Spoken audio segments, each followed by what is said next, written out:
Vamos então continuar nossa disciplina. Vamos para a nossa nona aula hoje. Ainda estamos na revisão, na parte 2 do conteúdo, fazendo uma revisão da base física, que vai nos permitir discutir o resto dos assuntos. Uma visão mais profunda da hidrodinâmica.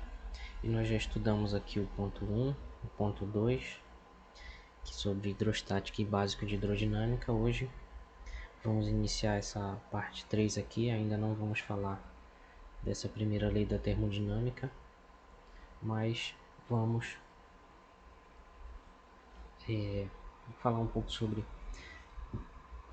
temperatura, calor e transferência de calor, que é uma coisa importante para entender alguns processos que a gente vai discutir depois, quando falar um pouco mais profundamente de hidrodinâmica, dinâmica dos fluidos, certo? Que é a parte mais importante da disciplina que virá depois. Bom, primeiro eu vou falar um pouco sobre temperatura. O conceito de temperatura é um conceito difícil de explicar, mas não tão difícil assim, porque ele exige uma formulação matemática. Porém, a gente pode entender essa formulação matemática de uma maneira simples também, percebendo que todo material é feito de átomos e moléculas que estão em constante movimento. Então, esse fato que nós conhecemos de que tudo é feito de átomos e moléculas, ele tem que ser complementado pela ideia, de que, além disso, eles estão também em movimento. Tudo está sempre em movimento, porque os átomos e moléculas estão sempre vibrando ou se deslocando, Apesar da gente ter uma visão estática daquilo que constitui a natureza, isso não é assim. E esse movimento natural de vibração das partículas que constituem os materiais está relacionado com o que é a temperatura. Porque a temperatura, que é uma das grandezas físicas fundamentais, cuja unidade eu vou discutir daqui a pouco, ela mede justamente o grau dessa agitação das partículas, mas ela é uma medida, ela é uma média, certo? Da agitação das partículas de um sistema físico. Quanto maior a temperatura, mais agitadas estão as partículas do sistema. Então, idealmente, a temperatura seria zero quando não houvesse agitação, A temperatura nessa escala absoluta. Mas antes disso, vamos discutir a escala que a gente está acostumado, principalmente aqui no nosso país, que é a escala Celsius. Tá? Então, essa escala é uma maneira de medir a agitação das partículas elementares, dos átomos e moléculas que constituem o material. E ela é escalada da seguinte maneira: a água a 0 graus Celsius é o ponto de fusão da água, ou seja, nesse ponto, se a gente ceder calor para o gelo a 0 graus Celsius, ele vira água líquida, E se a gente tiver água líquida a 0 graus Celsius, se a gente continuar retirando o calor dela, ela vai virar gelo. Tá? Isso não é uma pressão atmosférica, certo? Bom, então a gente chama isso de 0 graus Celsius. É bem importante vocês entenderem que isso é uma convenção. E o ponto de ebulição da água é definido como sendo 100 graus Celsius. Então a gente pega como se a gente pudesse medir isso como uma régua. E aqui no gelo a gente bota 0 aqui no gelo e bota 100 aqui na água fervendo. Então a gente vai dividir isso em 100 partes, que claro que eu não vou conseguir desenhar as 100, e cada partezinha dessa vai ser 1 grau Celsius, certo? Então essa é a ideia da escala de temperatura.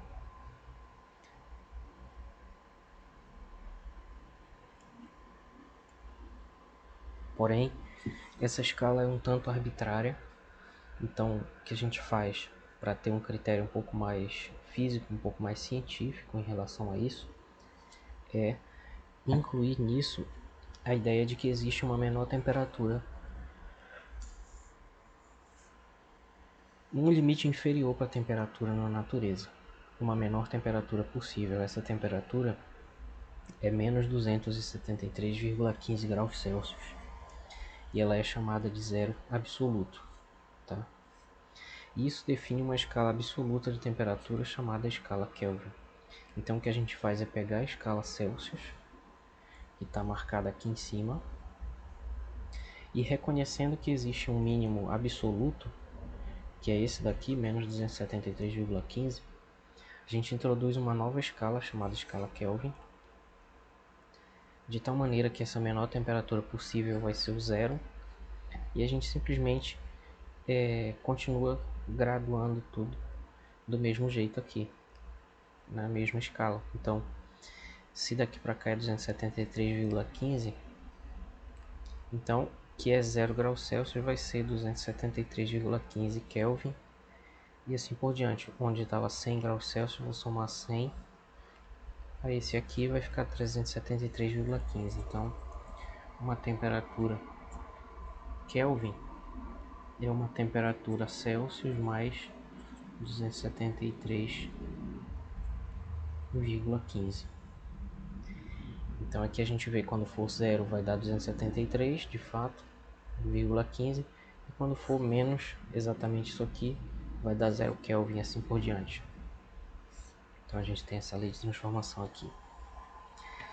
Bom,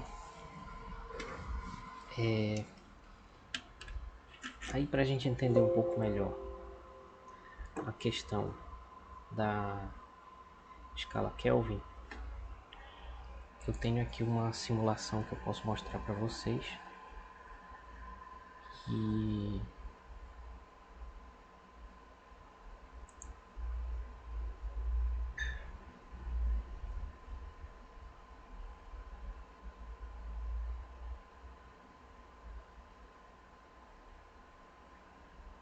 deixa eu ver se é essa. Não,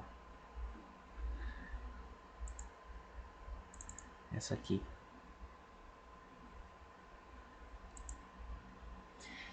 Muito interessante essa simulação aqui, que a gente tem uma espécie de bombinha que a gente pode introduzir partículas aqui com essa bombinha. E aí quando eu digo que a temperatura é o grau de agitação das moléculas, isso daqui simula um gás, né? No gás, as partículas elas estão pouco ligadas umas com as outras, então elas podem se mover muito livremente aqui. E aqui tem uma medida de temperatura que eu vou botar em graus Celsius para a gente ter uma intuição melhor, né? E dá para fazer várias coisas com esse exemplo aqui, né? Mas eu não vou fazer tudo isso. A questão toda é a seguinte: se eu aquecer, vejo que a temperatura bem aqui em cima subiu, tá? Bom, mas o que eu quero que vocês percebam é que quando a temperatura sobe, isso significa que as partículas estão mais agitadas, né? Isso é claro de perceber. Ali a temperatura está subindo um absurdo, vai explodir isso aqui. Explodiu. Mas ok, não tem problema. A gente coloca mais partículas aqui. E agora eu vou fazer o contrário, eu vou esfriar, para que vocês percebam que com a diminuição da temperatura as partículas vão ficando menos agitadas, certo? Elas vão se acalmando, vão diminuindo, e a gente já está embaixo de 0 graus Celsius. Agora eu vou botar em Kelvin, que para vocês perceberem que vai se aproximar do 0 Kelvin, mas na verdade nunca vai atingir. Porque a questão é que em 0 Kelvin significaria que todas as partículas estão paradas, né? E isso é impossível, né? É impossível retirar todo o movimento de todas as partículas de um corpo. Eu não sei se essa simulação vai permitir eu fazer isso, mas vamos tentar. As partículas vão ficando cada vez mais lentas, talvez dê para parar tudo.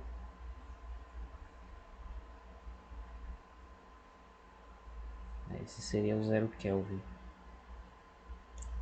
Mesmo assim elas ainda estão se movendo um pouquinho, então a simulação não está 100% perfeita.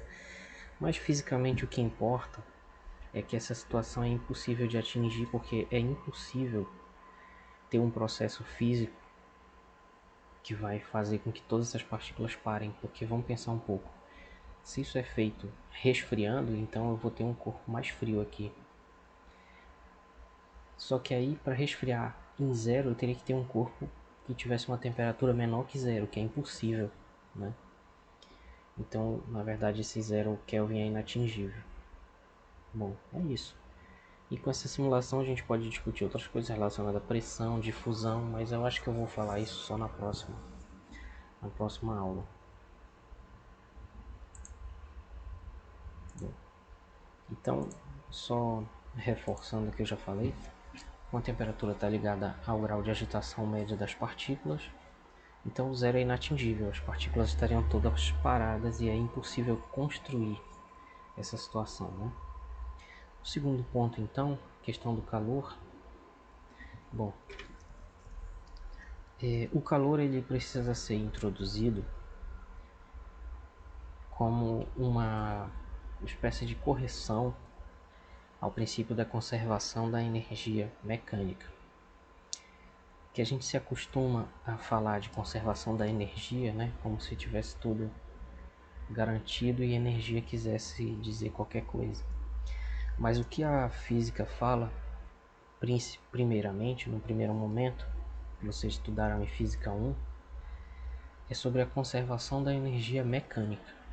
E a energia mecânica ela não quer dizer qualquer coisa, é a energia cinética, meio mv quadrado, mais a energia potencial, que pode ser uma energia potencial elétrica, potencial gravitacional, etc. Tá? Então, lá na mecânica, existe esse princípio de conservação. Só que esse princípio não é capaz de explicar tudo. Por exemplo, a gente joga uma bola aqui no chão, né? A bola cai no chão e depois ela vai para ela sobe, mas ela não sobe na mesma altura. Ela sobe numa altura menor e depois ela cai de novo. Então, ela vai fazer mais ou menos isso até que ela para. Como explicar isso, né?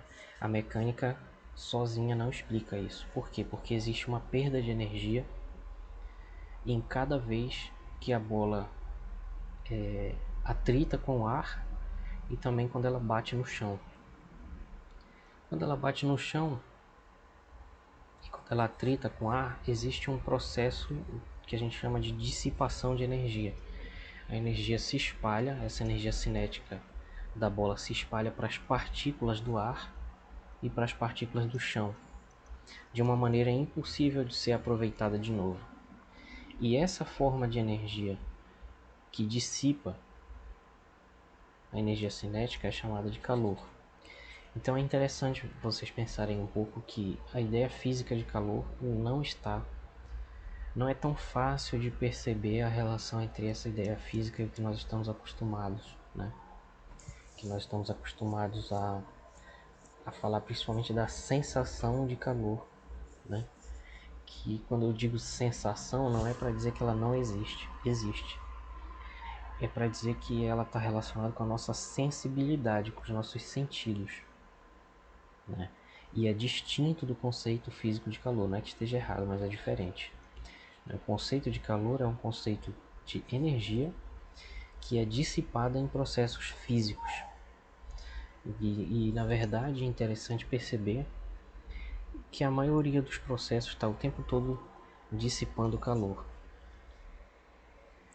Então, na verdade, a energia mecânica é uma primeira aproximação para uma conservação da energia maior. Uma conservação da energia maior, mais importante, e que explique muitos fenômenos, mais do que esse daqui, tem que ser necessariamente um princípio que leve em consideração o calor. E nós vamos ver então, na próxima aula, quando eu falar de primeira lei da termodinâmica, que esse novo princípio é justamente a primeira lei da termodinâmica, que vai dizer que a variação de energia interna de um corpo vai ser igual não apenas ao trabalho que ele realizou, negativo, né, por causa lá da teorema do trabalho de energia cinética, mas também ao calor que ele recebeu, calor Q, né? E isso é uma generalização do princípio da conservação da energia que nós vamos ver depois, que se chama primeira lei da termodinâmica, mas por enquanto vou até apagar aqui, que a ideia toda é só chamar a atenção para a ideia de calor, que é uma ideia importante na física. Então, quando é que existe calor? O calor existe quando existe a diferença de temperatura, calor naturalmente. Então, se tem um corpo aqui, uma temperatura fria, e um outro que é uma temperatura maior que a dele, então necessariamente do corpo mais quente para o corpo mais frio, o natural é que haja uma transferência de calor, né? E essas trocas de calor podem produzir vários efeitos, como mudança de temperatura, volume ou pressão. Então, nesse exemplo da simulação que eu mostrei aqui, por exemplo, vamos esquentar um pouquinho aqui, que está tudo muito parado, né? À medida que a gente esquenta tudo aqui, vocês vão ver que a pressão vai aumentar. Deixa eu só resetar aqui, que estava tudo muito frio. Ó, tá. Então estão aqui as partículas. Elas estão a uma temperatura de 27 graus Celsius. E aí eu vou aquecer isso aqui. Então percebam que quando eu estou aquecendo, aqui do lado tem um manômetro, né, que é um medidor de pressão, e vocês percebem que a pressão aumenta. Porque a pressão está relacionada justamente com essas colisões entre as partículas aqui do gás e a parede. Então, se a temperatura é a agitação das partículas, se eu aumento a temperatura, aumenta a agitação. E se aumenta a agitação, aumenta as colisões aqui com as paredes, ou seja, aumenta a pressão. E aqui a pressão chegou no máximo e explodiu, certo? Então, então isso significa que o calor que eu cedi aqui serviu para aumentar a pressão do gás. Resumindo, é isso que eu quero dizer. Mas essa não é a única possibilidade, porque se ele fosse móvel, né, se ele pudesse se mover aqui, que eu não sei se essa simulação é capaz de fazer isso, né, mas se ele pudesse se mover livremente, a pressão não ia mudar, o que ia mudar era o volume, certo? Bom, então quer dizer, uma transferência de calor pode mudar o volume, a pressão ou a temperatura, né? Uma mudança de temperatura a gente percebeu inclusive nessa simulação aqui, né? Quando a gente cedeu o calor, instantaneamente aumentou aqui a temperatura. Mas teoricamente é possível transferir calor sem que a temperatura aumente, se isso for totalmente absorvido de outras formas, né? Enfim. Então, só para não ficar um clima de mistério sem sentido, existe transferência de calor através do fogo, através enfim, do contato entre um corpo mais frio e um corpo mais quente, certo? É interessante também uma coisa que às vezes a gente não percebe, quando a gente encosta a mão no gelo, se a gente ficar muito tempo a gente se queima de verdade, porque está passando calor da nossa mão pro gelo. É que a gente está acostumado a pensar que a gente só se queima se pegar numa coisa mais quente. Mas se a gente entrar em contato com o gelo que é muito frio, muito calor vai sair da nossa mão pro gelo. Então a gente vai se queimar de dentro para fora. É interessante pensar nesse exemplo. Por quê? Porque existe um fluxo de calor da mão pro gelo, né? Ok, então isso são exemplos de processos termodinâmicos, que é o que eu vou resumidamente explicar agora. Bom, como eu disse que o princípio de conservação da energia não é suficiente para explicar todos os fenômenos, obviamente não existe esse princípio na física capaz de explicar tudo.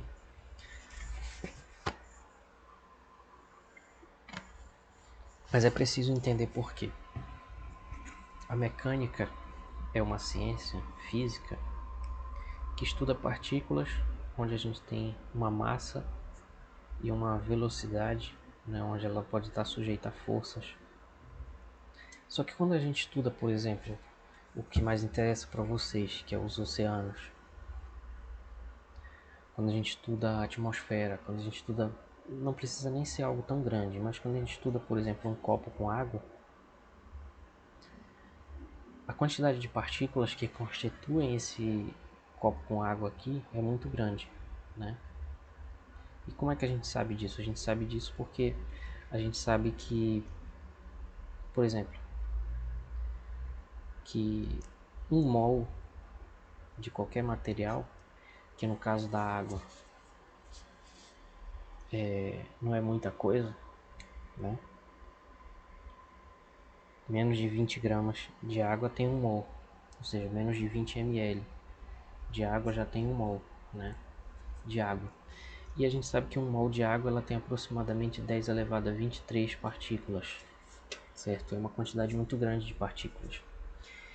E a mecânica ela não é capaz de lidar com isso. Porque para descrever mecanicamente é que a gente teria que saber a massa de cada uma, a velocidade vetorial, ou seja, a direção, o sentido e o módulo de cada velocidade de cada molécula dessa de água aqui, que constitui a água, numa quantidade 10 a 23. Isso é completamente impossível. Isso significa que a mecânica tem certos limites, né? E para vencer esses limites, a gente introduz uma teoria nova chamada termodinâmica. E na verdade tem uma teoria de fundo aí que foi descoberta depois da termodinâmica, né, que faz justamente essa conexão entre a mecânica e a termodinâmica, que é chamada mecânica estatística. Então, através da mecânica estatística, é possível pegar os princípios da mecânica, aplicar de maneira estatística, né, probabilística, a 10 a 23 partículas e, a partir disso, construir leis, né? Mas aí, como a gente está saindo do mundo microscópico para o macroscópico, o que vai acontecer é que a gente não vai mais falar de posição da partícula nem de velocidade. O que a gente vai falar é de um sistema maior. A gente não vai falar das moléculas de água, a gente vai falar do copo, né, com água. A gente não vai mais falar das moléculas de nitrogênio do ar, e sim da atmosfera, como um sistema grande. E quando a gente sai desse mundo microscópico, para o macroscópico,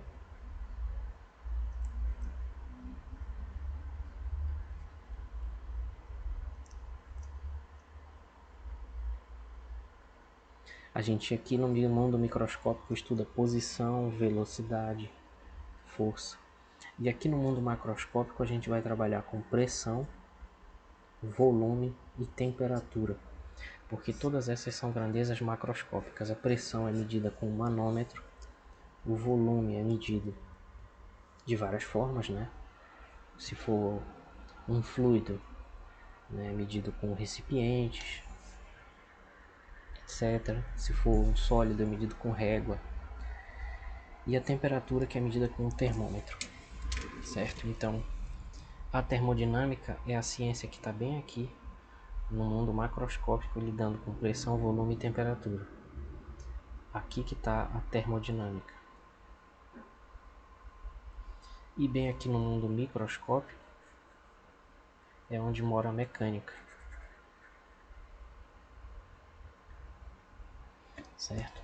Então, o que a gente está discutindo é tudo macroscópico, porque é tudo termodinâmico.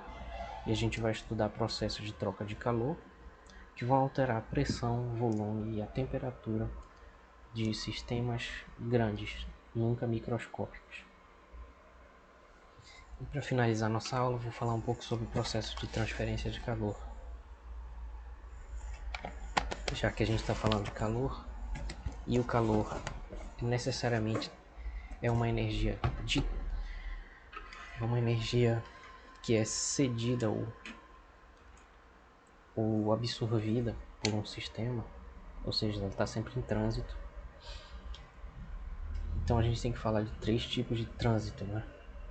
três maneiras de transmitir calor.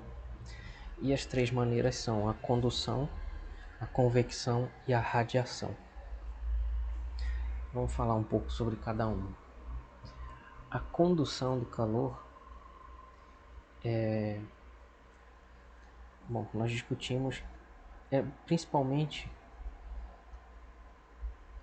a melhor maneira de pensar, de entender isso aqui num primeiro momento é pensar num sólido, né? Por quê? Porque no sólido existe uma coisa chamada estrutura, né, dos átomos. Os átomos eles vão vibrar, claro, né? Vão vibrar aqui, vão oscilar, né? Mas eles vão estar perto de uma posição de equilíbrio da qual eles não vão se afastar demais, né? E a temperatura vai medir justamente essa agitação em torno desse ponto de equilíbrio aqui dos átomos no metal. Isso daqui é como se a gente estivesse olhando o ferro com um zoom de milhões de vezes, se a gente pudesse enxergar, perdão, os átomos dele. Então, como a temperatura é a vibração, se aqui eu tenho fogo e esse fogo vai ceder calor aqui para a panela, né? Então isso vai fazer com que esses átomos que formam essa liga metálica aí da panela se agitem mais.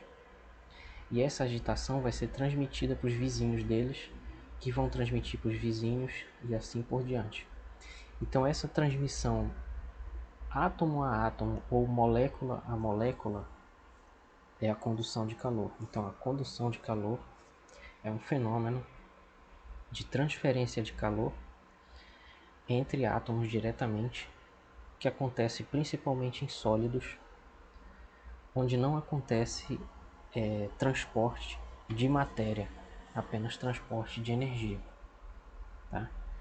Então aqui eu botei dois exemplos, uma panela no fogo, ela está aquecendo e o calor vai sair da parte de baixo da panela para a parte de cima e também do centro para as laterais aqui, né? De baixo para cima, do centro para as laterais, através da condução. Então quando eu estou falando de condução, eu estou falando do calor que sai da parte de baixo da panela, que por sua vez veio do fogo, e que se espalha pela panela, tá? Então essa é a condução. E aqui o que está acontecendo também do lado direito, essas pontas elas estão superaquecidas, que a gente já sabe, vamos falar um pouco tempo mais disso também. Elas estão superaquecidas aqui, e então está ocorrendo uma condução de calor da extremidade aqui para o interior dessa barra, né? Inclusive a gente percebe isso intuitivamente também, porque a gente poderia pegar lá na ponta dele, que já está fria, mas à medida que a gente se aproxima aqui, a gente percebe que a temperatura vai aumentando e fica impossível um ser humano tocar nisso, justamente porque está ocorrendo uma condução de calor da extremidade por outro lado, né? Então isso aqui é uma simulação para entender melhor como é que acontece essa condução de calor. Vamos imaginar que bem aqui tem um corpo com uma temperatura mais baixa do lado direito e aqui do lado esquerdo uma temperatura mais alta. Lembrando daquela simulação que eu mostrei para vocês,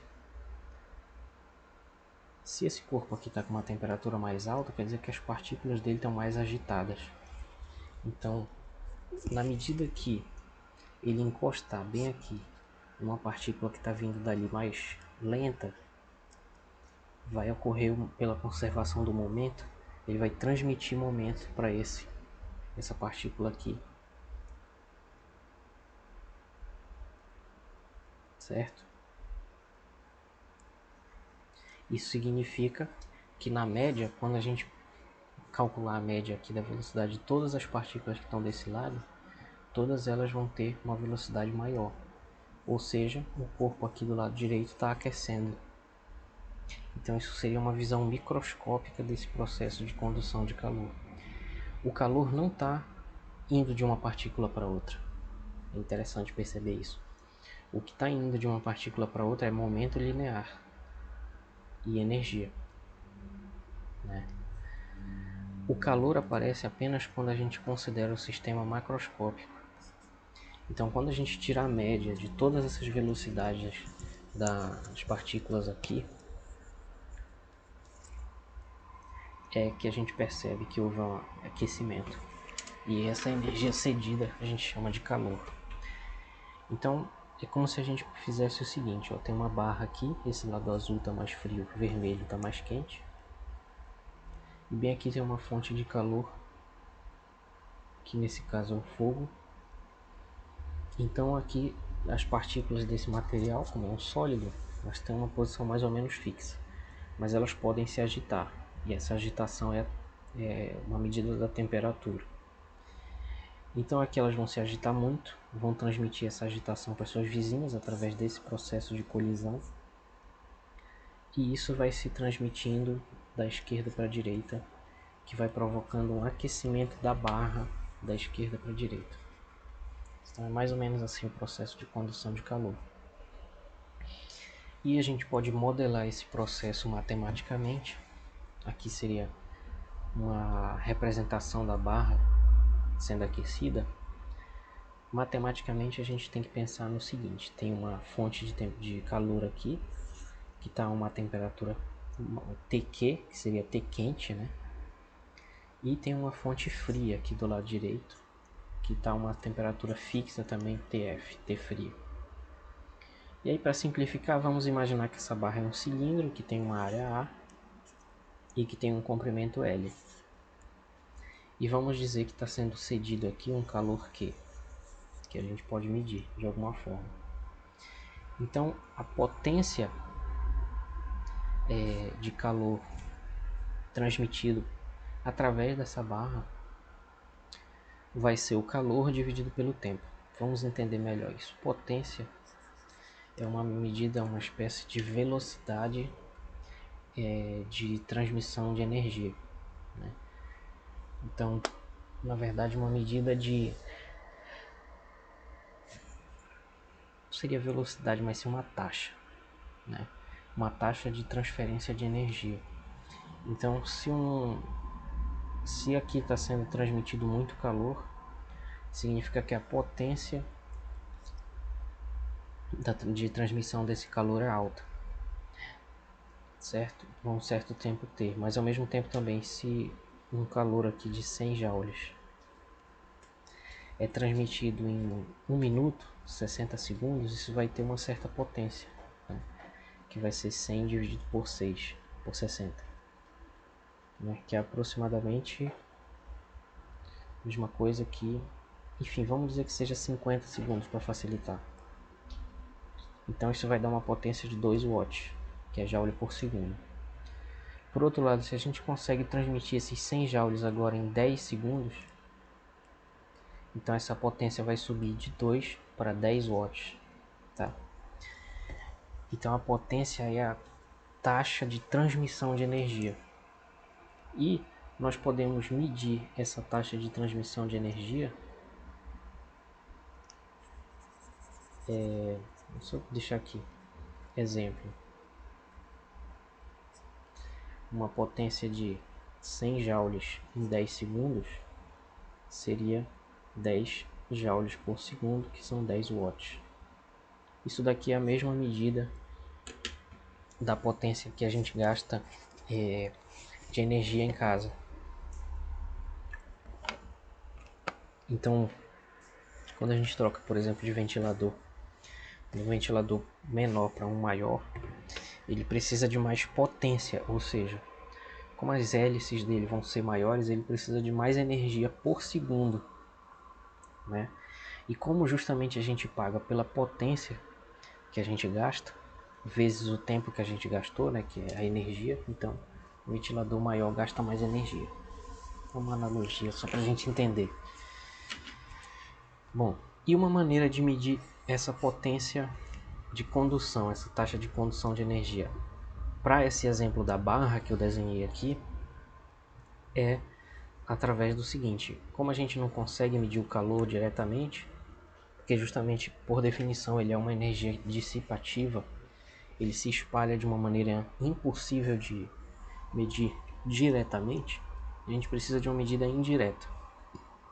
E a gente faz isso através dessa fórmula de baixo, bem aqui, que é assim: a potência de condução vai ser uma constante K, chamada de condutividade térmica do material. Então a gente vai ter uma taxa de... Acho que eu botei uma tabela aqui, a gente vai já ver alguns valores.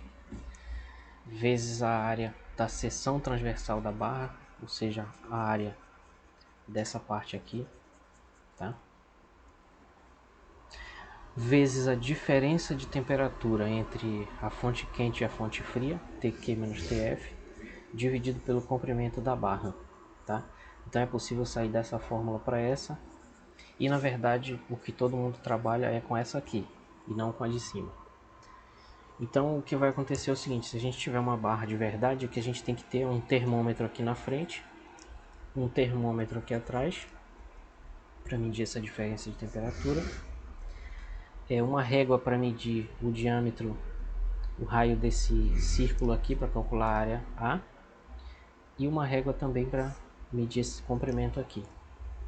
E aí a gente precisa de uma tabela onde esteja dizendo qual é a condutividade térmica do material. Então se a gente tiver, por exemplo, aço inoxidável, a condutividade é 14, cobre 401, prata 428, tudo em watt dividido por metro vezes Kelvin. O vidro da janela, condutividade 1. E uma coisa interessante de vocês perceberem é que a condutividade dos gases é baixa. Por que será? Como é possível explicar isso? Enfim, e assim por diante, tá? Então é mais ou menos assim que a gente entende o processo de condução do calor. E aqui uma tabela com vários valores de condutividade. E aí na engenharia eles introduzem também um conceito chamado de resistência térmica, que seria o oposto, entre aspas, né, da condutividade. Mas é para o caso específico de uma placa. Então, se uma placa ela tem uma altura L, quanto mais grossa for essa placa, mais difícil vai ser transmitir calor através dela, né?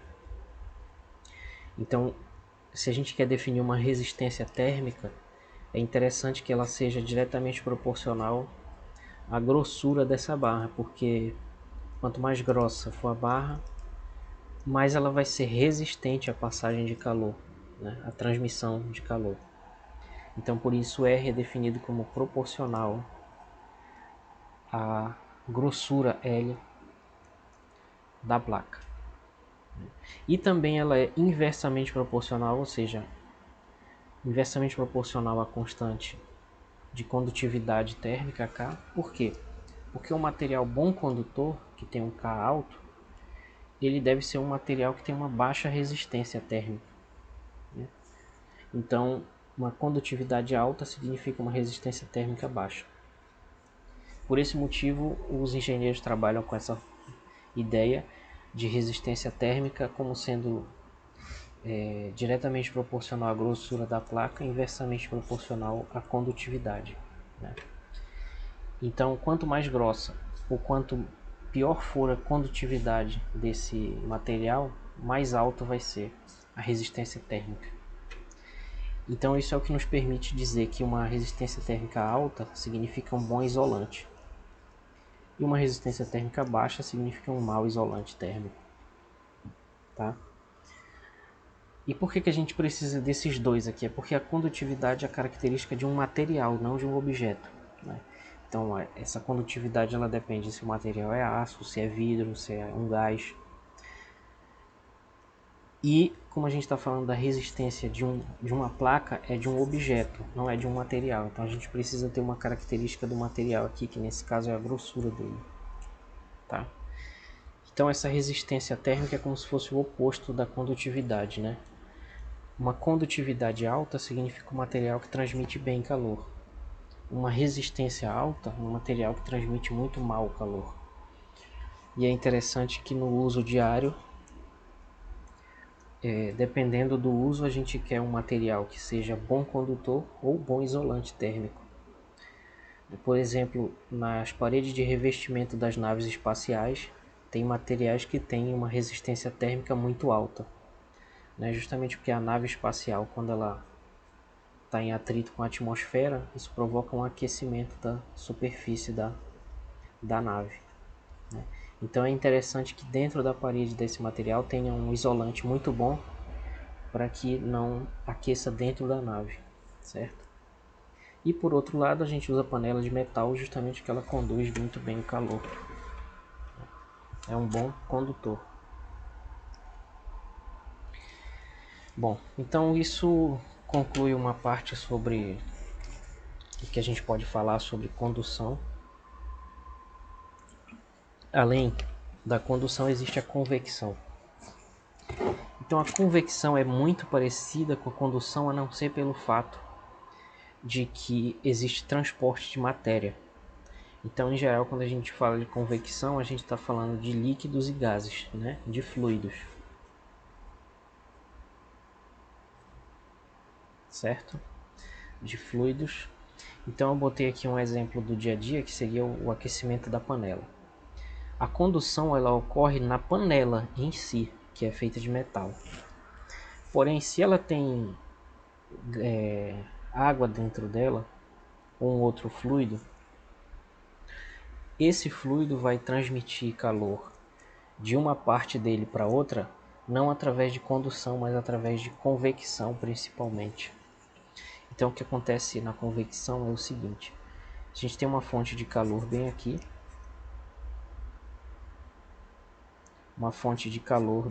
né? O calor entrando nessa região, só que esse material é um fluido, então bem aqui no meio próximo do fogo ele vai aquecer. E como ele vai aquecer, isso vai mudar a densidade dele. Ele vai ficar mais leve, né? E o fluido frio aqui vai estar mais pesado. Então a tendência do mais leve aqui é subir, né? Porque o mais pesado vai ocupar o lugar dele. Então vejam que isso gera um vórtice aqui dentro do fluido, de maneira que o mais quente vai subir, o mais frio vai descer para ocupar o lugar dele, tá? E esse vórtice é chamado de corrente de convecção. Então quando isso vai acontecer a todo instante, né? A todo instante o fluido mais quente vai subir, o frio vai descer, só que aí o frio vai descer e vai aquecer aqui de novo. Então ele vai subir de novo. Isso significa que enquanto tiver esse aquecimento acontecendo, vai ter esse fluxo aqui de matéria e de calor dentro desse fluido, que é chamado de corrente de convecção. Aí aqui do lado direito eu botei um exemplo das brisas da praia, que são também correntes de convecção. E como vocês devem saber,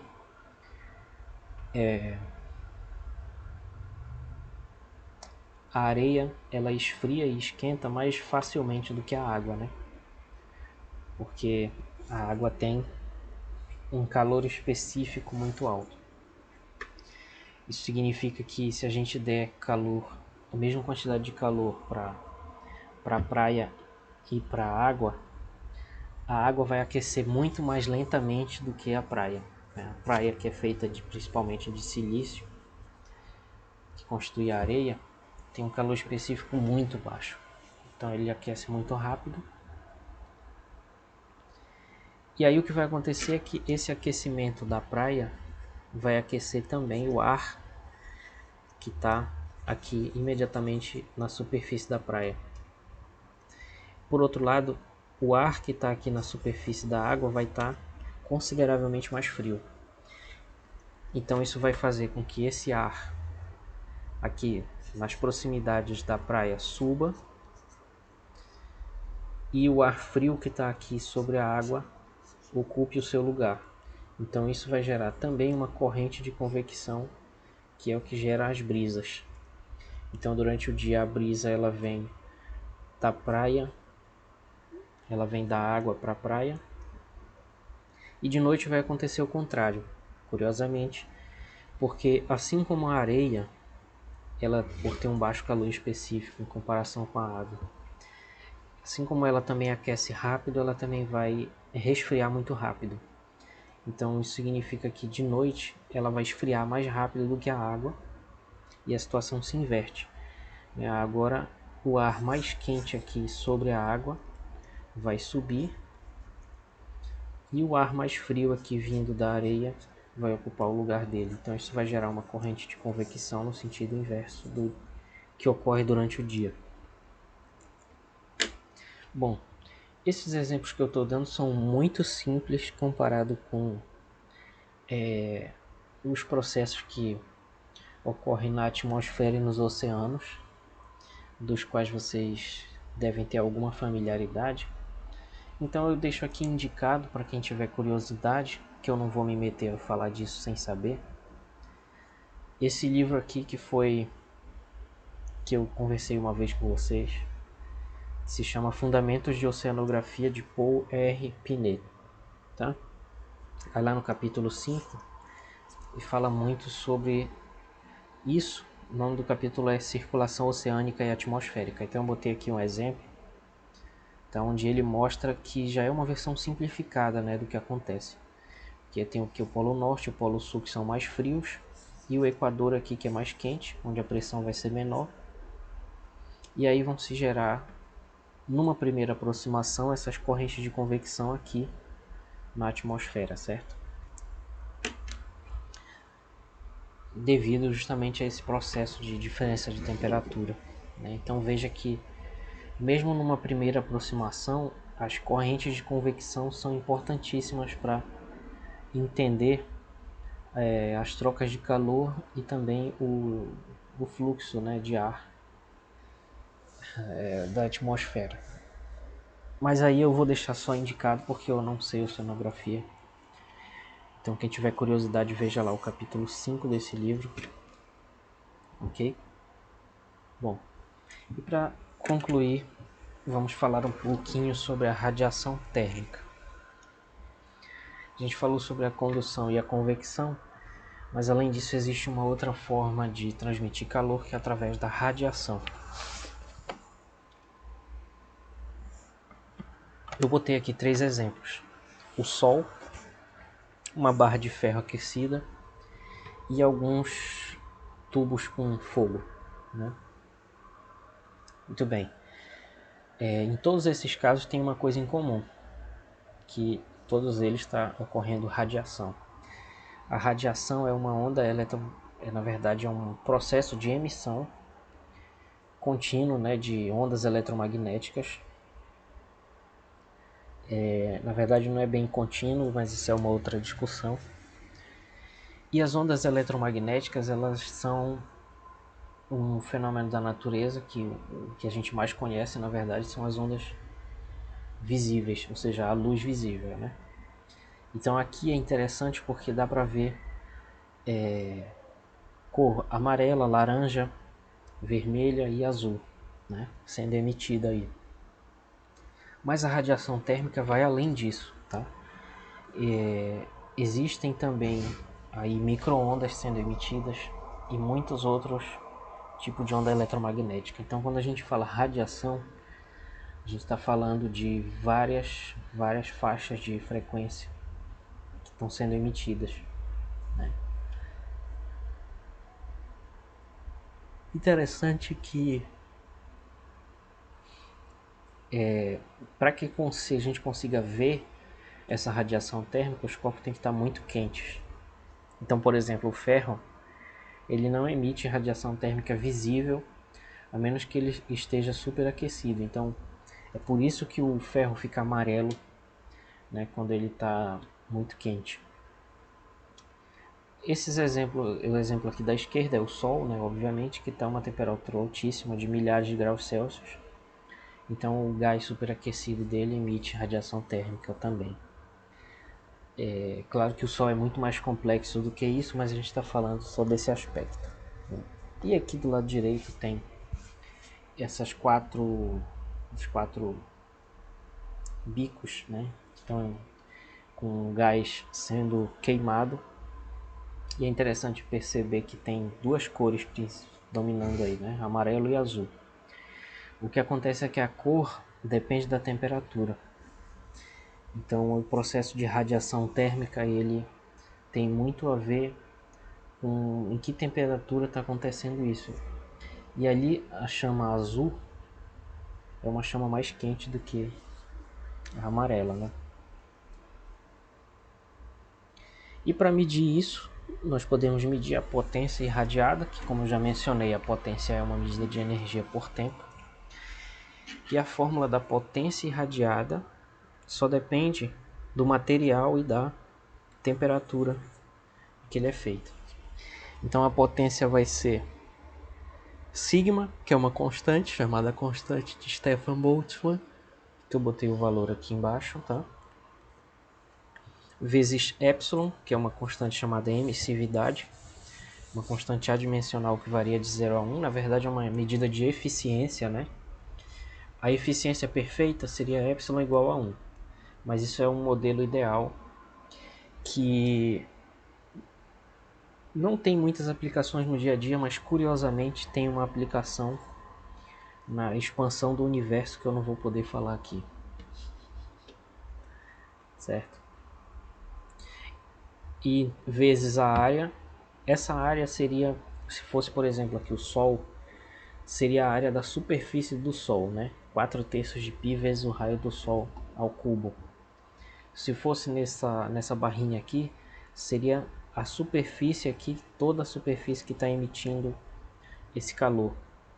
E aqui no caso do gás seria a superfície aqui dessa chama que está emitindo, que na verdade é um gás, né?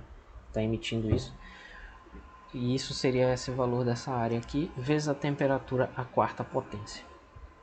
Então essa é a lei de Stefan Boltzmann, que é a lei que dá a potência irradiada na forma de radiação térmica, tá? Para finalizar, só uma observação que muitas vezes esses processos eles estão acontecendo todos ao mesmo tempo. Por exemplo, aqui no caso da panela no fogo, né? O fogo está transmitindo calor para a panela através da convecção, né? do movimento do gás aquecido que sai lá dos orifícios do fogão para cima através da convecção, né? Que eles estão superaquecidos, por isso eles sobem e tocam na panela, mas também através da radiação, né? Emitida da radiação térmica emitida pelo superaquecimento lá do gás da boca do fogão. E aí na panela vai ter uma condução que vai transmitir calor do fundo da panela para as bordas, né? Para as paredes. E dentro da panela, se tiver um líquido ou se tiver ar, vai acontecer convecção dentro da panela, certo? Então os processos estão acontecendo todos ao mesmo tempo. E o que eu preparei hoje para vocês foi isso. Na próxima a gente vai voltar aqui para falar sobre a primeira lei da termodinâmica, segunda lei da termodinâmica e depois fazer uns comentários sobre como aplicar isso para o ar e para a água.